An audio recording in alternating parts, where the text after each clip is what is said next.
వినడానికి ఎంత భయంకరంగా ఉంటుందంటే అంత భయంకరంగా ఉంటుంది. కానీ వాళ్ళ విజ్ఞతకే వదిలేద్దాం, ఆ మాట వాడే వాళ్ళ విజ్ఞతకే వదిలేద్దాం. ఎందుకంటే పరిస్థితి ఎలా ఉంటుందంటే మొహానికి మసి పూస్తారు, లేకుంటే మీద బుడిద వేస్తారు. నువ్వు కరుక్కో అంటారు, నువ్వు తుడుచుకో అంటారు. నువ్వు తుడుచుకుంటూ పోతే తిడుతూనే ఉంటారు. మీ విజ్ఞతకే వదిలేస్తున్నా, మాట్లాడే వాళ్ళ విజ్ఞతకే నేను వదిలేస్తా ఉన్నా.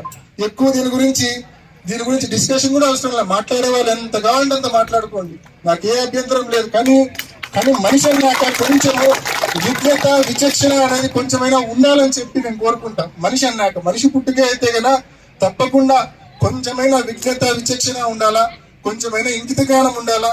ఏదేమైనా మీ విజ్ఞతకే నేను వదిలేస్తా ఉన్నా అని చెప్పి తెలియజేస్తూ, నిజంగా ఈ కార్యక్రమం బద్వేల్లో ఈ ప్రచార కార్యక్రమం విజయవంతం చేసిన ప్రతి కార్యకర్తకు